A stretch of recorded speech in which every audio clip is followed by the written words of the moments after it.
ada apa nih rame-rame? Ada apa nih? Nah, jadi mau ada podcast nih. Podcast apaan? Nah, jadi KPSDM itu P-nya podcast.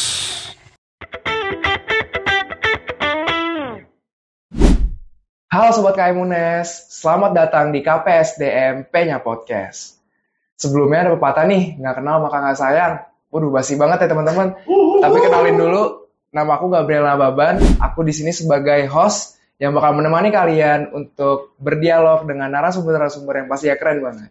Nah teman-teman, meskipun tadi aku perkenalannya agak basi nih, tapi hari ini kita bakal ngangkat satu topik yang nggak basi sama sekali. Justru ini adalah topik yang seru dan bakal hangat banget buat diperbincangin. Ya, ini judulnya adalah lucunya etika di mata pemuda. Nah, buat nemenin aku berbincang-bincang pada hari ini, kita bakal ngundang satu narasumber yang keren banget. Mari kita sambut Mas Kapi. Nah, tepuk tangan dulu dong teman-teman buat narasumber kita yang satu ini. Jadi, di sini kita telah bergabung bersama kita seorang owner dari sebuah coffee shop, seorang barista dan juga warga lokal. Juga aktivis juga. Ya. Jadi aku juga aktivis di kepemudaan di daerah sini juga. Cuman hanya mempunyai coffee shop. Menurut aku coffee shop dikesampingkan deh. Oke. Tapi kalau ini kan tentang lucunya etika ya. Iya. Katanya sih gitu. Berarti Mas juga sebagai pengamat etika nih ya. Gitu. Ya. Jadi saya mungkin mewakili dari pemuda-pemuda daerah sini. Karena aku sudah aktivis di kelurahan juga waktu itu ya. Kenal sama Pak Lurah dan Bu Lurah dan sebagainya. Jadi mewakili mereka, saya berbicara di sini juga. Jadi tentang etika itu harus bagaimana. Dan kita sharing bareng lah. Ya, kita sama-sama belajar aja Mas. Kita sharing bareng lah. Betul. Siapa yang benar, siapa yang salah. Betul, karena kita lucu dalam beretika. Jadi kalau kita kembali ke topik lagi nih Mas, sebenarnya kalau dengar kata etika itu sendiri menurut sudut pandang Mas Kapit nih. Definisinya apa sih? Kalau menurutmu apa? Kalau menurut aku ya sebagai orang yang awam aja lah ya. Iya jangan awam lah. Ya maksudnya ya seseorang agak pinter dikit. Mahasiswa. Itu adalah sebuah standar atau aturan untuk berpedoman saat berhidup hidup bermasyarakat. Pasti kamu udah browsing. Iya. Aku tahu. Apa yang kamu baca sama apa yang aku baca. Jadi sama ya? Iya. Jadi gimana kalau menurut pandangan Mas Kapi itu? Jadi itu gini Mas, kalau kita berbicara tentang etika ya, etika itu kan sebuah norma atau aturan atau sebuah kode etik juga bisa, akidah juga bisa, akhlak juga bisa. Jadi gimana caranya untuk kita istilahnya ya, menentukan aturan atau tata cara kita dalam berdialog atau beretika atau bercengkrama atau bermasyarakat. Banyak sekali ya etika itu tentang ini kan kalau dibahasa di Yunani kan namanya etos, iya kan? Iya, kamu baca kan? Baca juga. Di mana? Di Wikipedia. Aku baca di sama. Jadi gitu. Iya, seperti sebuah aturan pedoman ya berarti Mas ya yang harus diikuti dalam bermasyarakat. Nah, tapi kalau kita bedah lagi nih Mas, kalau etika itu sebenarnya terbagi-bagi nggak sih Mas? Ada etika berbicara, etika berperilaku, etika di lingkungan sosial, etika tata krama. Kalau kita bahas dari yang pertama dulu nih, seperti etika berbicara, sebenarnya apa sih Mas gitu etika berbicara yang benar tuh harusnya seperti apa sih Mas? Nah, gini. Menurut pengetahuanku ya, etika berbicara yang benar itu menurut aku dan juga dari beberapa literasi yang ada, terus kita ditarik mundur ke belakang tentang sejarah beretika dalam berbicara, atau itu disebut dengan 11-12 dengan sopan santun. Oh iya. Ya kan? Jadi ketika memang berbicara, misal di Jawa ini ya, kita di lingkungan di Jawa, kita berada di Jawa, atau mungkin kita di luar Jawa, misalnya ini, kalau di budaya Jawa seperti ini. Etika berbicara lawan berbicara kepada seseorang atau mungkin kita ratingnya sama, misal seumuran. Kalau di bahasa Jawa kan ada yang namanya ngoko, kromo inggil, gitu. Apa tuh, Mas? Oh, kamu nggak tahu ya? Nggak tahu aku. Aduh, kurang lama di Jawa. Iya benar, baru 2 tahun. Iya, 3 tahun nggak jadi. Iya. Jangan. Jadi gini, ngoko itu apa ya? Berbicara secara bahasa Jawa itu menggunakan bahasa-bahasa yang biasa digunakan di kalangan anak muda. Oh, sehari-hari lah ya bahasa sehari-hari. Kalau bahasa kromo itu dengan orang-orang yang lebih tua. Jadi kita tuh di Jawa, saya di Jawa itu tidak boleh suaranya tuh lebih keras daripada orang tua. Misalkan berhadapan dengan orang tua, sama satu rating atau sama-sama seumuran juga, itu juga seharusnya juga nggak boleh, bicaranya itu nggak boleh sampai keras atau bicara kotor atau bicara yang nggak sebaiknya diutarakan, itu kan nggak baik didengar. Misal ada kata-kata apa ya?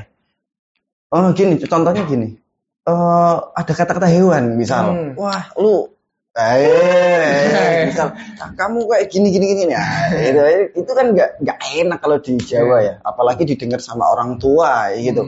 Jadi kita mungkin seharusnya kita saling menghormati, nggak saling menggurui ya, tapi kita saling menghormati antara orang tua, antara sesama. Menurutmu gimana? Menurut aku, hanya aku mau kasih sudut pandang yang berbeda aja nih Mas.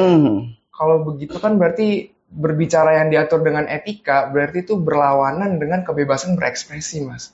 Gimana tuh tanggapannya kalau menurut Mas? Kebebasan berekspresi. Iya kan, sekarang kalau kita tarik lagi maksudnya kayak orang tuh sekarang udah memiliki hak untuk berekspresi gitu, bebas mengekspresikan cara bicaranya seperti intonasi nadanya dan bahasa. Jadi itu kan berlawanan banget nih berarti dari yang tadi udah dijelasin sama Mas. Iya. Jadi gini, ini berbicara tentang seni berekspresi berarti ya. Berekspresi bisa dikatakan kita, kalau memang kita berekspresi, kita harus menentukan tempatnya dan waktunya yang tepat. Gitu. Misalnya gini, kita berada di dalam satu lingkungan yang berada dalam lingkungan warga nih. Kita mau berekspresi sebebas kita dan sebagainya, tapi di dalam lingkungan warga itu ada aturannya. Itu yang kita jadi masalah di situ. Misal gini, aku jadi anak muda, contohnya saya kita jadi anak muda nih, terus aku di lingkungan warga, terus aku bebas berekspresi dan teriak-teriak, tapi di warga itu ada aturannya. Kita harus menghormati mereka.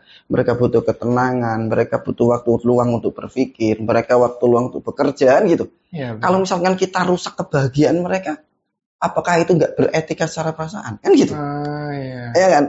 Timbulnya nanti ada, kalau di Jawa ada rasa ngrumangsani. Wah, apalagi tuh Mas? Nah, istilah baru lagi nih. Mesti kamu bukan orang Jawa. Oh iya tadi bukan. Bukan. Rasa itu pakai perasaan. Dalam beretika atau berekspresi itu pakai perasaan. Ketika memang kita bebas berekspresi, suaranya misalkan keras atau apapun itu ya. Jadi ketika memang nggak punya perasaan terhadap rasa atau ngrumangsani itu mempunyai perasaan terhadap orang lain. Jadi misalkan gini, di sini lagi rame nih di lingkungan warga, misalkan ada acara anggap aja selamatan atau di sini ya, itu kan rame banget. Tapi tiba-tiba kita langsung nyanyi dangdut di situ, kan yuk, atau jangan dangdut tiba-tiba kita teriak-teriak sendiri atau bagaimana, jingkrak-jingkrak atau gimana, itu kan bebas berekspresi, bebas berekspresi, tapi kita tahu tempatnya. Nah, berarti kebebasan berekspresi itu harus diikuti dengan penempatan waktu yang benar lah ya. Jadi kita punya rasa dan kita juga ngrumangsani orang lain.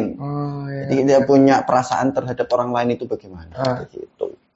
Oke Mas, satu lagi poin yang menurut aku menarik, gimana kalau terdapat segerombolan atau sekumpulan anak muda nih yang berdiskusi secara yang bisa kita bilang berlatar belakang dengan inilah ya, bertolak belakang dengan etika, kayak suaranya kencang, terus juga mungkin bahasa yang digunakan agak kotor, tapi isi dari diskusi mereka itu berbobot Mas, maksudnya mereka membahas isu-isu yang penting. Apakah itu sebuah hal yang tidak bisa dibenarkan menurut tanggapan Mas Kapit gimana? Oke, gini Mas. Mungkin dalam obrolan atau mungkin yang dibahas itu penting ya, walaupun penting tapi dengan suara yang sangat keras sekali. Gini. Saya tanya balik ya. Misal gini, ketika memang itu dampak buruk, misal, aku agak menyinggung ini malah nih nanti gini. Misal, aku ada satu sektor pertanian. Satu sektor pertanian ini tak buat menjadi lapangan bola. Menjadi lapangan bola kan? Lapangan sepak bola, atau lapangan tenis, atau lapangan badminton, atau kolam renang sekalipun. Kira-kira itu baik nggak kalau buat olahraga? Baik, pasti sangat baik. Tapi kalau buat pertanian, baik nggak? Oh, enggak dong pasti. Itu poinnya. Paham nggak? Gimana? Coba bisa jelasin lebih rinci lagi Mas. Aku belum connect nih, belum klik nih. Jadi gini, ada kolerasinya. Jadi ada hubungannya tadi. Misal gini mas, di satu sisi buat lapangan bola di dalam lahan pertanian itu baik untuk atlet, baik untuk olahraga kebugaran. Tapi untuk sumber pangan atau pertanian atau untuk petani itu jelek karena lahan pertaniannya tergerus oleh pembangunan lapangan sepak bola atau lapangan tenis dan sebagainya tadi. Iya enggak? Iya benar. Jadi ada dua dampak negatif dan buruk. Iya kan? Jadi gini, makanya ada namanya. Walaupun Anda berbicara intens tentang hal-hal penting, hal-hal menarik, berbobot atau apapun itu, menurutku kita tetap harus mempunyai aturan dan etika karena supaya tidak berdampak buruk kepada masyarakat walaupun terlihat baik. Iya kan? Misal gini, kamu nggak tahu fashion, iya kan? Kamu nggak tahu fashion, terus tiba-tiba celanamu warnanya biru. Kaos kaki warnanya kuning, ya kan? Iya. Hemmu warnanya ungu misalnya. Waduh. Iya kan? Warna-warni. Warna-warni. Menurut kamu baik. Tapi menurut orang lain, wah ini orang norak banget nih. Kan gitu, lucu kan? Gitu. Jadi emang satu sisi emang itu baik, tapi mungkin buat orang-orang yang di sekitar itu mungkin terganggu ya mungkin dengan pembahasannya. Kayak gitu. Kembali lagi, mungkin alangkah baiknya diisi dengan pembicaraan yang berbobot, tapi beretika juga cara menyampaikan. Oke, baik. Oke, kita bergerak dari cara bicara. Sekarang aku mau bahas tentang ke lingkungan sosial nih, Mas. Nah, kalau beretika di lingkungan sosial ini kan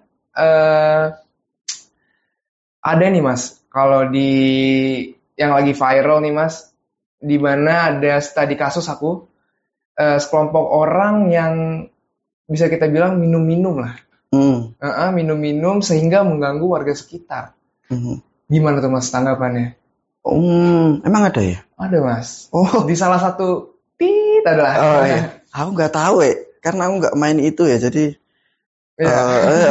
aku etika dalam media sosial. Bermedia sosial aja memang kita harus beretika loh. Misal gini, ketika memang ada kasus kita tuh harus beretika, sangat sekali beretika. Kenapa? Komentar kita itu akan mempengaruhi orang lain. Itu di media sosial. Di media sosial. Apalagi di lingkungan sosial. Apalagi di lingkungan sosial gitu loh. Secara real life ya. Ya kan. Jadi ketika beretika sosial, ya misalkan lewat media atau lewat secara langsung bersosial. Jadi gini Mas. Kasusnya berarti minum di lingkungan tempat untuk inilah berinteraksi dengan sosial bahaya gitu. Iya, tempat umum lah. Oh, tempat umum ya. Kalau di Indonesia itu hukumnya gimana? Di Indonesia ya. Itu sudah menyalahi aturan hukum sih harusnya, Mas. Nah, kalau mereka tahu tentang hukum di Indonesia berarti mereka harus tahu dong. Harusnya mereka tahu dong. Ketika memang ternyata hukum di Indonesia nggak boleh nih minum-minum di luar atau mungkin di tempat umum. Gini, minum kan itu hak terserah ya. Itu hak kalian mau minum kayak mau apa terserah ya. Tapi jangan di tempat umum. Gitu. Ini kan meresahkan juga kan untuk warga sekitar atau mungkin orang yang lagi beraktivitas lagi, ini kan nggak enak dilihat, apalagi kita di budaya timur gitu loh. Budaya yang notabene itu masih hal mungkin agak nggak enak nggak enak dilihat. Jadi oke, terserah kalian mau minum monggo. Tapi gimana kalau pembelaan itu kayak, kan kami yang minum, kami minum secara bertanggung jawab gitu. Kami nggak mengganggu kenyamanan warga, kami cuman minum aja. Gimana tuh Mas tanggapannya? Walaupun seperti itu kan gini Mas, walaupun nggak mengganggu kenyamanan warga, dengan warga lokal atau itu ya warga yang lain juga, misalkan di tempat lain juga melihat tersebut kan nggak enak Mas kalau dilihat dari mata. Paham nggak sih? Jadi mengganggu agak cuman hanya tutur kata, bicara, tadi juga sikap.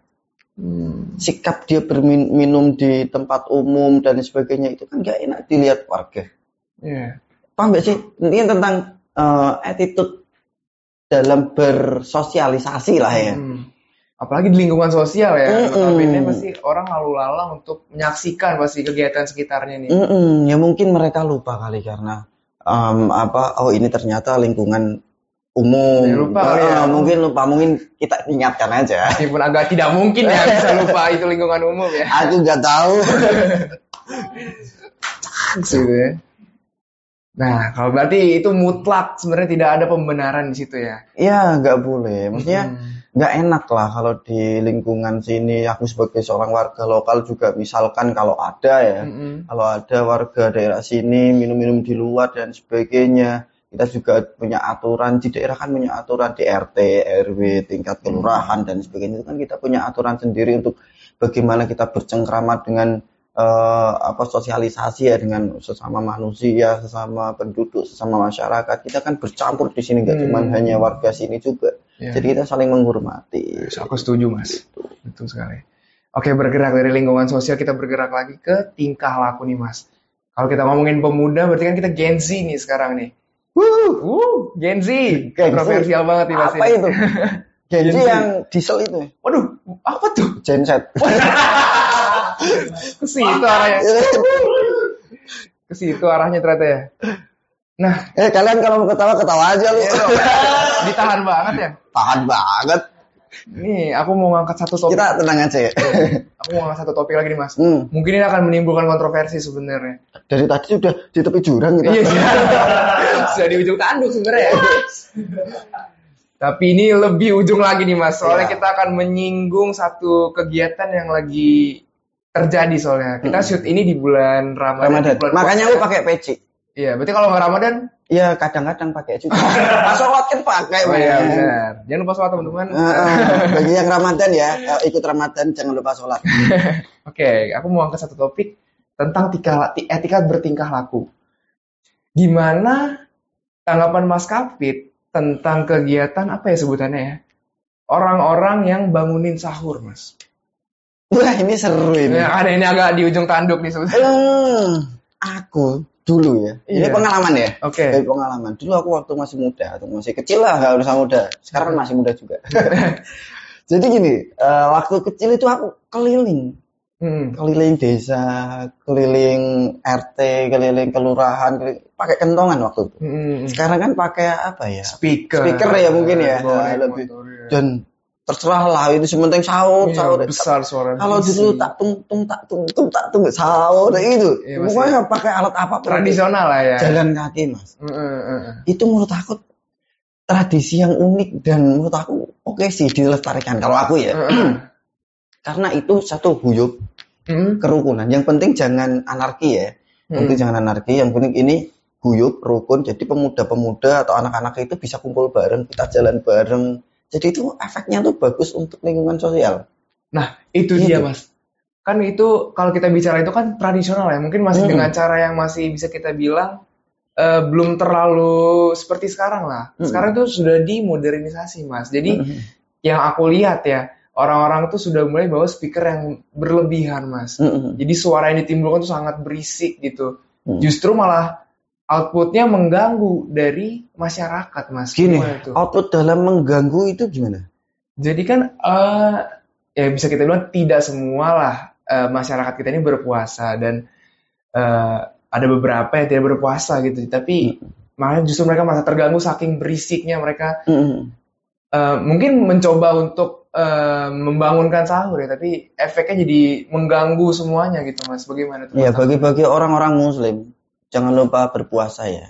Walaupun itu berat. Enggak puasa itu ringan, asli yakin.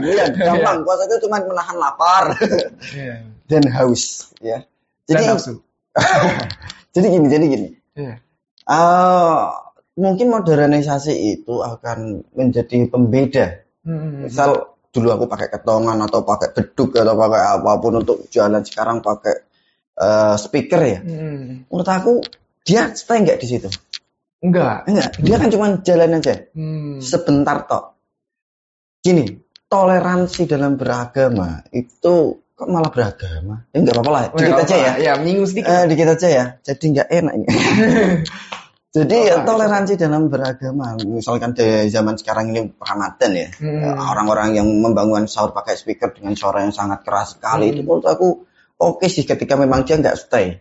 Dia tetap bisa jalan tapi nggak stay lama di situ. Mm-mm. Misalkan gini, di dalam satu desa misalnya, dalam satu desa itu berapa orang yang berpuasa, ya kan? Yang nggak berpuasa berapa orang? Kita nggak pernah tahu di situ. Jadi niat mereka tuh baik, Mas. Niat saya juga dulu juga baik karena ingin membangun orang Saud. Itu pun aku kadang-kadang, itu pun pakai masih suara keras pun nggak bangun, Mas. Iya benar juga. Alarm di sini nih, nggak bangun juga. Iya sih. Mungkin sepikirnya harus masuk ke dalam rumah kali. Nah, jadi gitu. Jadi manfaatnya ada. Selain bikin guyup rukun sesama pemuda, nggak anarki daripada anarki, misal trek-trekan, walaupun trek-trekan di jalan yang bebas ya, nggak di sirkuit ya, atau di mana bebas nggak ada guna. Ya mending ke situ kan, disalurin di situ kan lebih ada gunanya. Tapi dengan catatan harus beretika juga ya Mas ya berarti. Betul. Nggak boleh semata-mata karena ini apa segala, jadi harus suka-suka kita lah gitu. Tetap harus kita pakai unggah-ungguh, harus tetap kita. Masa bangun sahur, Pak sahur, Iya. kan nggak enak juga Iya, kan iya. ya. Kan nggak enak juga. Iya, Ya, Pak sahur. Tapi nggak boleh stay satu lah ya. Iya. Harus muter. dan segala macam. Gitu aja masih nggak bangun, Mas. Iya Mas. Aku maksudnya. Tapi hari ini sahur Mas berarti? Sahur. Sahur ya. Untung kebangun. Karena nggak tidur. Aku nggak bangun, Mas. Ya, Mas. Jadi kalau kita bisa rangkum dari ketiga itu Mas, sebenarnya dari yang tadi kita bahas ya, tinggal aku berbicara sama lingkungan sosial. Sebenarnya kalau menurut kacamata Mas Kapit nih, etika kita tuh mengalami kemunduran kah? Atau gimana nih di zaman yang sekarang ini Mas? Khususnya anak muda ya? Iya, aku melihat media sosial. Sekarang kan beretika nggak cuma hanya di salah satu lingkungan secara langsung ya, atau offline ya. Iya Mas. Jadi di online juga kita harus tetap beretika, men. Jadi gini, walaupun misal kita sangat mudah sekali tergoreng media gitu. Iya, apalagi sosial media, wah. Iya kan? Jahat sekali. Kita nggak pernah tahu itu hoax atau benar atau iya atau memang real itu terjadi atau tidak. Kita pernah tahu. Iya. Karena itu di media sosial kita nggak pernah tahu secara langsung, kita nggak pernah. Jadi gampang sekali kegoreng media terus berkomentar nih. Kapasitas berkomentar kita tuh apa sih? Kita juga bukan siapa-siapa kan. Ibaratnya kan gitu, misal saya nih, aku juga bukan siapa-siapa, tiba-tiba ngomentari suatu peristiwa yang penting di negara kita ya. Jadi itu malah memperburuk suasana. Iya. Jadi walaupun kita berkomentar di dalam media sosial, kita harus dengan tetap beretika, tetap membangun, walaupun kita kritis ya, tapi tetap komentarnya kita harus membangun, mencarikan solusi juga, nggak cuma hanya berkomentar yang begini. Tapi kalau kenyataannya gimana nih Mas? Berarti kalau di media sosial tuh lebih banyak yang cuman caci maki. Nah itu. Kritik yang tidak membangun. Nah itu berarti kan harus dirubah dengan diri kita sendiri sebenarnya. Jadi kita harus melek tentang beretika, gimana caranya untuk beretika dalam mencerdaskan kehidupan bangsa ya katanya ya. Gitu. Iya. Jadi memang iya. Berat banget nih. Iya. Gua. Jadi gimana caranya untuk beretika dalam bermedia sosial ya? Etika yang berkritik, yang membangun, kritik yang melek. Bagaimana caranya untuk mengkritik kita aja? Gimana caranya untuk mengkritik aja kita mungkin tidak tahu ya? Iya. Atau mungkin saya juga kurang mungkin ya. Kita kan belajar bareng nih kawan-kawan ya. Kita belajar bareng nih tentang mengkritik atau mungkin berkomentar di media sosial. Menurut Anda gimana nih? Ya, apa yang baik ya kan? Apa yang baik untuk mengkritik itu bagaimana? Kritik yang baik itu yang membangun itu bagaimana? Jadi tolong hilangkan kritik yang menjudge, yang memperburuk suasana. Kita harus menghilangkan itu. Bagaimana kita membangun bangsa yang baik ketika memang kritik kita nggak baik. Coba kita lihat realisasi nanti di komen postingan yang ini Mas ya. Kita lihat nih komen-komennya apakah kritik yang membangun, kritik yang tidak beretika, ada semua. Iya kan gitu. Iya. Berarti kalau bisa disimpulkan karena masih banyak yang seperti itu, apakah itu berarti kemunduran etika kita nih Mas? Dari zaman dulu sampai menurutmu gimana sekarang? Menurutku mundur sih memang Mas ya. Karena entah karena kebiasaan atau karena lingkungannya mungkin semakin keruh mungkin ya Mas. Kemunduran itu ada dampak atau mungkin gini. Kemunduran itu menurutmu itu faktornya apa? Nah itu dia sebenarnya penyebab utamanya itu dari mundurnya peretikaan kita ini apa sih Mas? Nah, Peran siapa sih sebenarnya? ini gini. Ini harusnya peran kita semua. Peran kita semua yang mengalami kemunduran etika, mungkin nggak cuman mungkin dari generasi Gen Z juga, generasi saya mungkin juga mengalami kemunduran beretika juga, karena juga nggak sesempurna itu, kita nggak ada yang sempurna, men. Jadi gini,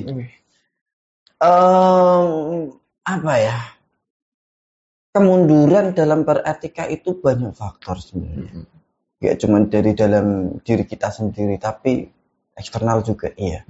Apakah lembaga pendidikan juga berperan di dalam itu? Lembaga sosial juga. Lembaga sosial juga? Iya. Oh, menarik nih. Iya, lembaga pendidikan gimana caranya untuk beretika dalam berpendidikan juga iya. Iya. Lembaga sosial gimana cara beretika secara bersosialisasi juga iya.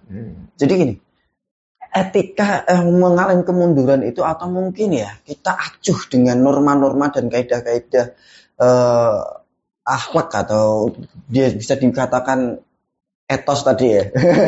Itu ya bahasa Indonesia etos ya atau etika ya. Itu menurutku salah satunya faktor individualisme juga. Faktor individualisme. Individualisme gini. Kamu, aku. Ya kan? Kalau kamu orang mana tuh? Aku orang Bekasi kebetulan. Berarti kan lu gua. Iya, benar kan banget gini, gitu. ya kan? Gue. Nah, gitu. Jadi individualisme itu tercipta karena apa? Karena apa tuh Mas kalau boleh tahu? Nah, banyak faktornya. Salah satunya mungkin kapitalisme juga. Kapitalisme di mungkin ibu kota yang besar, yang dicari cuman hanya duit. Ya kan, duit.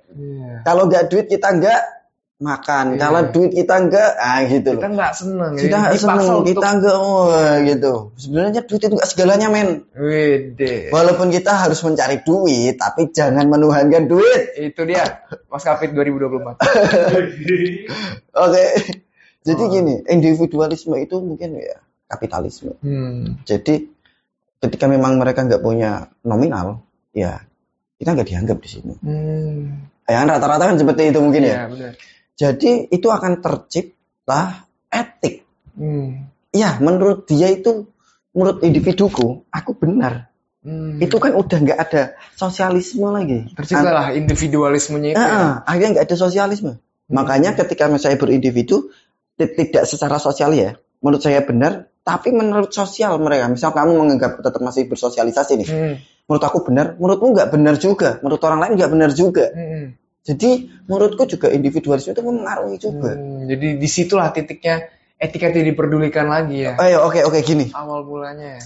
Bagaimana? Pendidikan di luar ya, di Jepang atau yang mungkin lupa aku. Jadi di SD atau di TK itu kita diajari tentang attitude, bersikap. Misal di naik bis aja, naik bis ketika ada orang tua yang sepuh ya, yang udah tua, dia masih berdiri ini kan masih penuh nih. Kalau di Jepang itu diajarin gimana cara-cara untuk menghormati orang tua. Makanya yang orang tua yang berdiri ketika sama orang muda yang duduk tadi, yang sudah dapat kursi, dipersilakan duduk. Itu dari TK loh. Mungkin dari PAUD diajarin. Kita nggak tahu ya. Kayaknya tidak ada ya mata pelajaran etika. Saya tidak tahu. Mohon maaf. Ya kan? Ya makanya kalau di Jepang pun ada. Nah, kenapa? Dulu mungkin ada etika. Kalau di Jawa ya, unggah-ungguh sopan santun terhadap orang tua itu ada, men. Ada. Kayak di Pepak Jawa itu sopan santun itu ada. Di Jepang pun ada. Negara kita, negara timur, negara Asia yang mengedepankan sopan santun loh. Iya, seharusnya kita yang menonjol lah. Identitas kita di situ. Kenapa identitas kita malah luntur? Iya, malah mundur. Malah mundur, mentok lagi. Mungkin dengan podcast ini orang-orang muda akan tersadarkan mungkin. Jadi etika itu diajarkan melalui masih kecil. Dalam etika itu masih kecil udah diajarin. Baru kita umur berapa diajarin apa. Jadi yang pertama itu etika dulu. Supaya apa? Menurut ini riset ya. Anak kecil itu di umur 4 tahun sampai 7 tahun. Itu kan memorinya kan masih kuat sekali untuk menangkap sinyal-sinyal orang lain ya, atau mungkin ajaran-ajaran kita ya. Diajarin etika dulu aja, gimana cara untuk menghormati orang lain, gimana cara untuk menghadapi orang lain. Seperti apa tuh coba? Kalau kita kecil ya, Mas Kapit kecil deh. Kalau dari orang tua, apa sih etika yang diajarin gitu? Oke, gini. Saya dulu ya, mungkin ini agak orang-orang tahun 90-an tahu lah. Ini kan masih 2000-an. Jadi enggak inilah santai. Ini guyon-guyon. Oke. Jadi orang-orang di tahun 90-an itu sangat keras sekali mengajari etika dan sopan santun. Dulu Mas, aku waktu belajar di SD ya. Itu papan tulis ada ya benda-benda di papan tulis ya, misal penghapus ruangan, penggaris dan sebagainya. Melayang semua Mas. Real, aku ngalamin itu. Kalau sekarang nggak bisa nih. Nggak bisa. Langsung diaduin nih nanti. Langsung kena HAM atau orang tuanya. Iya, kan. Gitu. Jadi habis itu Mas udah biru-biru nih nyampe rumah karena habis disikat sama guru nih. Mungkin karena kita nakal ya. Iya. Ya mungkin karena saya nakal waktu itu dan sebagainya, disikat sama guru. Ngadu nih aku sama orang tua nih. Ngadu ya. Pak, aku gini. Langsung disayang. Enggak. Sayang apaan? Nyampe rumah diajar lagi. Kamu pasti gak nurut sama gurumu ini. Gini. Aduh, kena 2 kali. Jadi dengan karakter-karakter seperti mungkin keras ya, tapi itu mendisiplinkan lah. Ya. Mendisiplinkan kita dan beretika. Aku tahu etika karena itu loh. Aku mampu menyerap pelajaran etika dengan cara-cara seperti itu ya. Jadi mungkin gini Mas. Mungkin kita nggak bisa di zaman sekarang untuk dengan tata cara seperti itu. Mungkin yang diperbaiki adalah bagaimana caranya untuk sistem pendidikan beretika itu. Yang mungkin harus masuk kurikulum atau masuk mata pelajaran apa dan sebagainya waktu kecil itu. Dan juga peran orang tua kayak lingkungan rumah juga itu penting. Tepat, setuju. Biar nggak dihajar kayak orang tua aku. Nggak enak diajar sama guru, diajar sama orang tua. Itu nggak enak. Kalau di lingkungan pemukiman rumahnya Mas Kapit nih, apa sih Mas yang terjadi gitu? Apakah etika di sana itu? Kalau boleh tanya Mas Kapit dari mana ya? Salah ya? Saya dari Semarang. Semarang asli Semarang, Provinsi Jawa Tengah. Ya, dan negaraku masih Indonesia. Oke. Walaupun mukaku ini ya muka Indonesia. Agak Jerman dikit. Ya gimana sih Mas? Keadaannya sekarang gitu loh.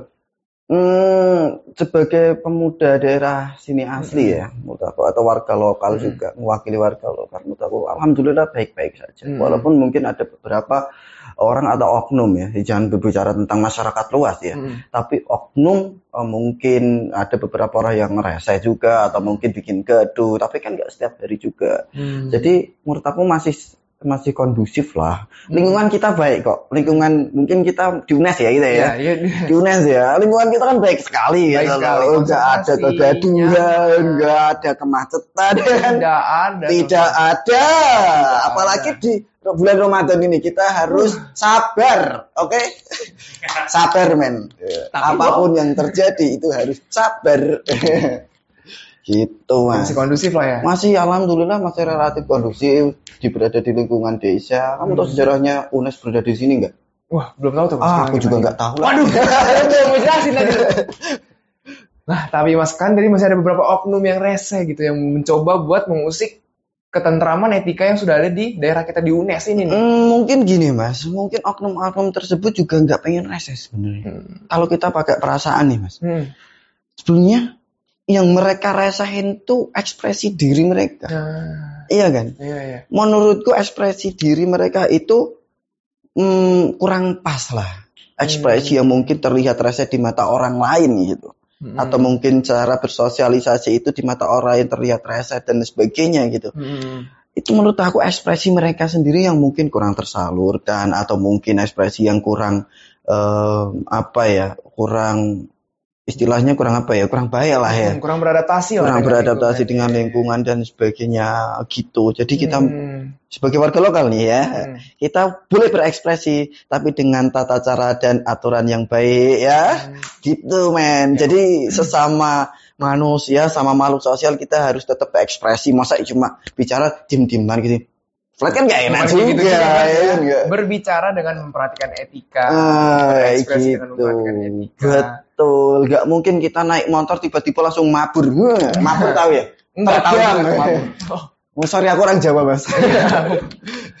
udah ngerti dikit-dikit lah. Iya. Berarti memperhatikan lingkungan sosial. Gini, juga. ini juga aku beberapa dengan warga lokal juga, kan aku juga sempat kan berdialog juga dengan warga lokal juga, bahwasanya mereka, aku dapat laporan dari mereka sih, gak cuma daerahku juga, jadi di sana, ayo kita bangun bareng-bareng tentang bagaimana kita bersosialisasi, ya gitu loh. Jadi sesama makhluk hidup, sesama makhluk sosial, kita harus tetap unggah-ungguh, kami tetap mempunyai etika gitu, sopan santun ya dalam berekspresi. Jadi ayo kita bareng-bareng gitu loh. Kita belajar bareng. Kita kan belajar bareng nih ya. Kita nggak menjat sana sini dan sebagainya.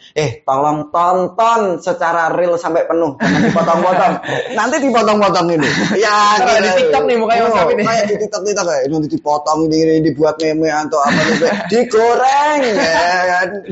Etika dalam bersosialisasi di media sosial harus ditingkatkan. Ya, berarti sebagai anak muda harus ada yang mulai ya Mas ya? Betul. Mulai gerakan-gerakan beretika itu lagi untuk dikedepankan lagi ya Mas. Betul. Kita pemuda Semarang, kita harus pemuda yang beretika.